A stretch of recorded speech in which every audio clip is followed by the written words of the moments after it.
Jæja, þá er komið að síðasta kaflanum í bókinni, kaflanum heimshöfin og helstu markmið þessa kafla eru að læra úthöfin og helstu innhöf heimsins, fiskveiðar í heimshöfunum og nýtingu sjávarfangs, fiskveiðilögsögu ríkja og efnahagslögsögu og að lokum þá ætlum við að kíkja örlítið á það sem ennþá ógnar mönnum sem að sigla sjóinn og það eru sjórán. Það er ekkert neitt sem er bara í gamla daga. Ef við kíkjum hérna á þetta kort sem er úr bókinni, þá eru hér úthöfin sem eru kölluð stóru höfin 5. Ef við byrjum á Kyrrahafi, það er bæði hérna megin og hérna megin af því að jörðin er náttúrulega kúla. Og við höfum hér Atlantshafið, Norður-Atlantshafið og Suður-Atlantshafið, hvernig það kemur hér á milli Ameríku, Afríku og Evrópu. Suðurhaf eða Suður-Íshaf, Norður-Íshaf og Indlandshaf. Þetta eru stóru úthöfin og ef við kíkjum síðan á innhöfin sem eru inn af eins og firðir inn úr stóru úthöfunum, þá erum við hér með Miðjarðarhafið sem við þekkjum náttúrulega. Það sem að Spánn er hér og Ítalía og Mallorca og allar þessar eyjar.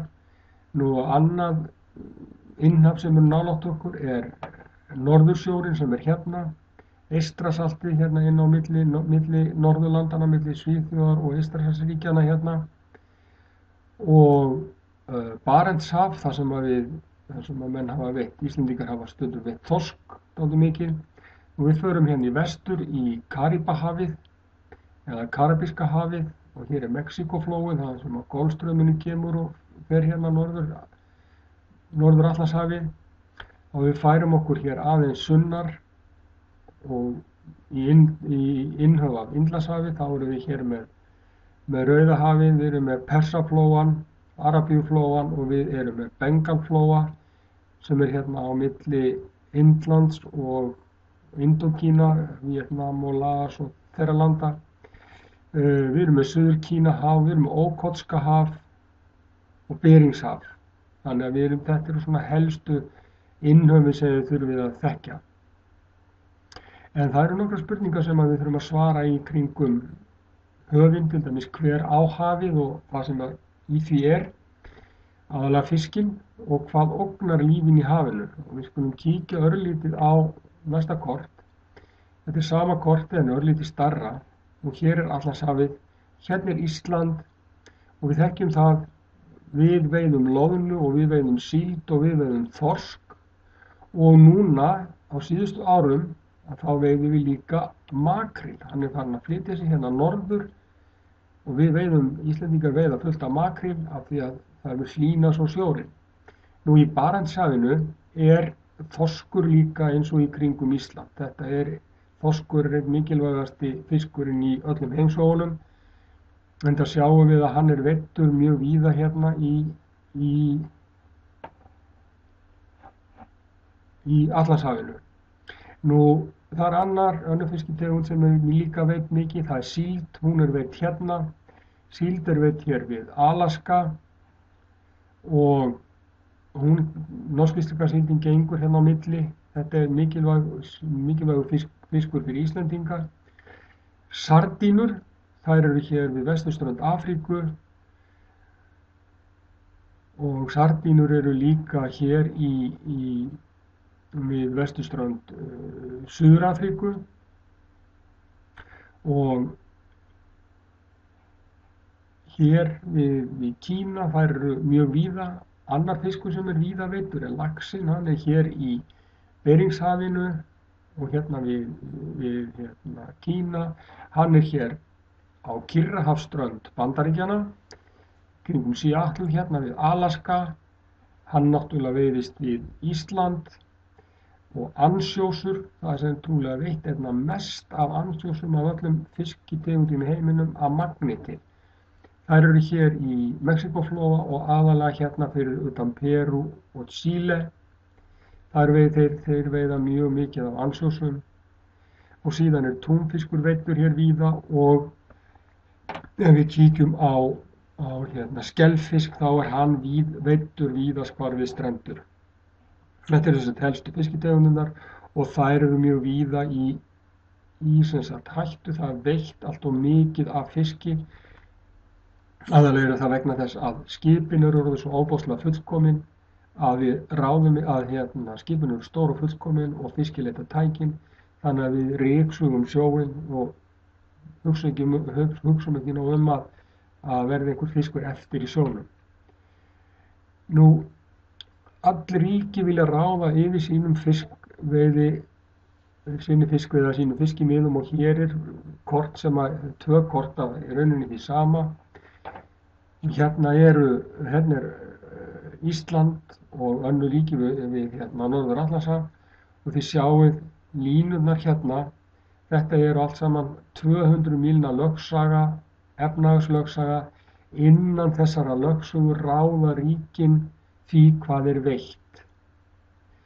En þetta hefur ekki alltaf verið svona og bláa svæði hérna á milli fyrirgefið er alþjóðlegt hagsvæði þar sem að ríkin reyna að koma sér saman hvað þau gera. Þetta hefur ekki alltaf verið svona. Efnahagslögsaga Íslendinga hefur ekki alltaf verið svona stór og við sjáum það hérna. Bara 1952 að þá er þetta ljósbláa hérna. Þá er hún bara 4 mílur út frá ystu annesjum. Það eru dregnar línur hérna á milli. 1958 þá færði Ísland landhelginu út í 12 mílur, 12 sjómílur frá ystu töngum á landinu og þetta þýddi þorskastríðið Englendinga eins og áður þegar landhelgin var flutt út. 1972 var mjög harðar deilur við Englendinga aftur þegar það var fært út í 50 sjómílur, við sjáum hérna. Og loks 1975 þá var ennþá þorskastríðið Englendinga og fleiri þjóðir og þá var fært út í 200 sjómílur. Við sjáum að það er svona mismunandi langt hérna og það þýðir það að það næri ekki alltaf 200 sjómílum, 400 sjómílur á milli landa og þá er farið eftir miðlínu. Færeyjar hafa 200 sjómílur, Íslendinga 200 sjómílur, þetta er minna heldur en 400 sjómílur. Þá er farið eftir miðjunni, Íslendingar ráða fram að miðlínunni á milli Færeyja og Íslands og Færeyja sömuleiðis. Sem sagt, þetta er á bilinu frá 1904 til 1975 sem Íslendingar eru að færa út fiskveiðilögsögu sína og þetta er orðin alþjóðalög núna, 200 mílna efnahagslögsaga. Nú, þetta eru aðeins meira ofveiði 1950 fyrir 64 árum síðan. Að þá voru veidd 50 milljón tonn af fiski. Núna eru veidd 200 milljón tonn.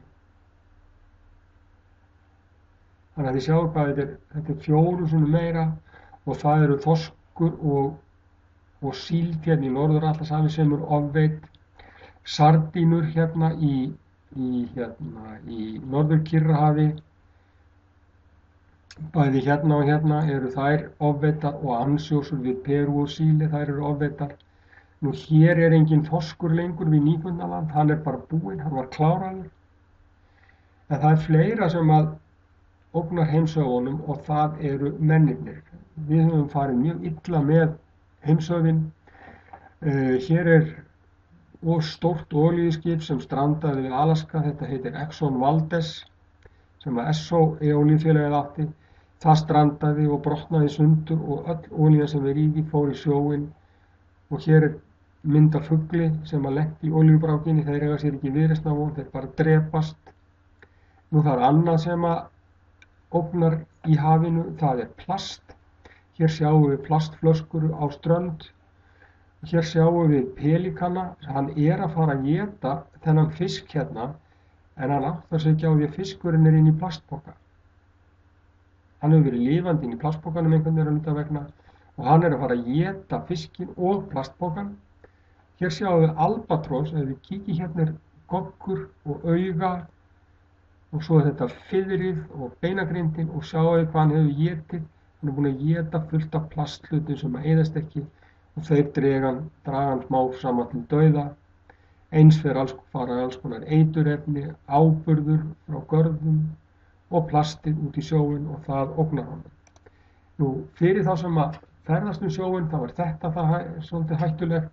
Það eru sjórán, núna eru sómalskir ræningjar frægastir, þeir sem eru hérna frá Sómalíu í Afríku, hér er sem sagt Sádi-Arabía og Indland og hér á þessu svæði herja þessir sjóræningjar frá Sómalíu, en sjórán eru víða stunduð til dæmis í Nígeríu og það sem þau eru í rauninni ennþá hættulegri og í Suður-Kínahafi. Það er sem sagt víða sem eru sjórán og það er ekkert sem er í gamla daga, það er enn þann dag í dag. Og nú er bara bókinni lokið og í næsta tíma þá snúum við okkur að annarri bók.